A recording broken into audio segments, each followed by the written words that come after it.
Hi, D&E people. This is Maya. Welcome to your very first online class. First of all, I just want to say I hope everyone's doing okay.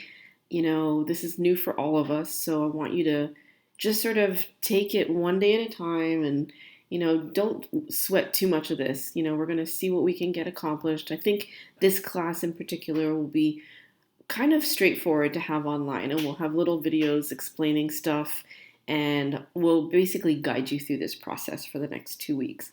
So I want you to feel like you can ask questions, or you can reach out to any one of the D&E teachers at any time, and we're here to help. So what I want to do right now is walk you through the first assignment. So we've been working on the robot fish, and given how hands-on those are, we're going to put those on hold until we come back. They'll all be sitting exactly where you left them, so you'll be able to pick up where we left off once school reopens. If you have finished everything and have your movie and you would like to just get that off your plate, the Google Doc is open and you can go to Google Classroom and complete your Google Doc and turn it in. But if you haven't, please don't worry about it. You'll have plenty of time to worry about that when we get back to school, like actually physically at school.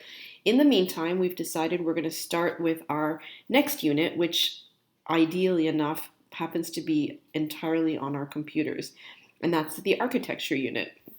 So I want to just walk you through a couple of things. So on the school website, you're going to navigate to your class, and a couple of things I want to show you are this.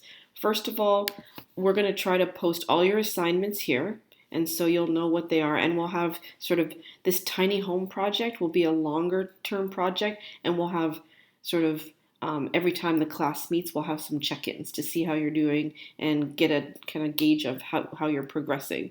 So this will be where you'll find your assignments. And then on the topics page, we've added this link to an architecture unit topics page. So there's a bunch of links here. We're going to be using Google SketchUp.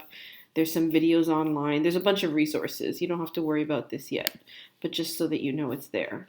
All right, so for your first assignment today, what you're going to do is a kind of a group work activity called the Extraordinaires. It's a design thinking activity.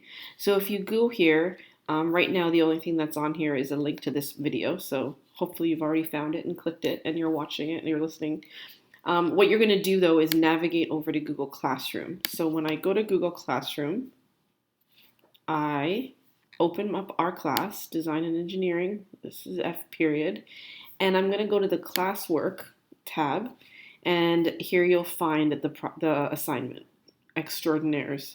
So we will click on that, and then you'll see there's two documents. One is an image, and one is the Google Doc with all the information in it. So the weird thing about this project is we want to try to do it, it's a kind of a group project. So you'll see here, I've assigned you to groups. It's basically alphabetical order. But so if you're listening, Adam, Bruno, and Hunter, you're in a group. Henry, Nina, and Lance, you're in a group, etc., etc. So what I want you to do is actually really only Adam needs to open the document, this document. Adam would be in from his group because he has a star beside his name. Adam would click on the document, open it, and then share it with Bruno and Hunter. Henry would do the same. Lauren, Daniel, Charlie, and Liv, you would also do the same thing. Open the document and share it so that you're all working on the same document. The other thing I suggest is to open up, not a comment history, but I want you to, let's see. There is a way to chat while you're doing this. We'll get to that in a second. So actually you'll see this link once more than one person is on the doc. If only one person is on the doc, there's no link to a chat. But you can find that link to a chat, open it up, so you can talk through stuff as you go. All right, so really this is kind of like a questioning activity. It's a brainstorming questioning activity. So what you're going to do is click on the picture, take a look at it, and you're going to see it has a prompt. She needs a new room, and you're going to see a picture. I want you to study the picture, look at it, and then follow these rules. You're just basically going to ask as many questions as you can. You're going to number them, so you can even start with the number and then just type them in as you come up with them. Just type, type, type. And you're going to do this for 5 minutes. Now, I understand that not all of you will be online at the exact same time, and if that's the case, I don't want you to sweat it. Just take 5 minutes and fill in your questions, okay? And maybe you want to just leave it for now and then come back this evening to see if your other group members have checked in. You can even send each other emails to encourage you to get online with this assignment.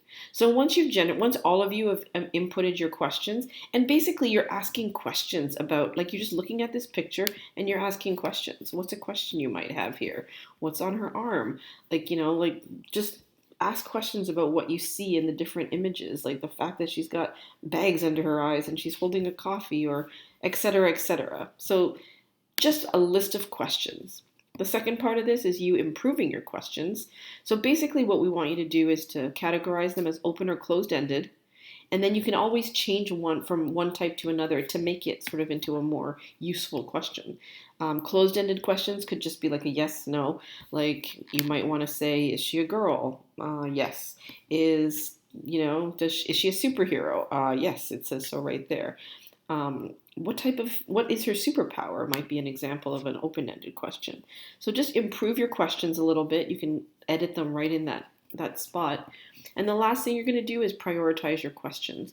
And the way I suggest doing this is go through each of the group members, each three of you, put a star beside the three that you think are the most important, and then discuss. And as a group, pick 3 questions that you think are the most important. Once you've done that, those are the 3 questions that are going to guide your design. And what I want you to do is to design her a room. You get to decide this. You're going to sketch.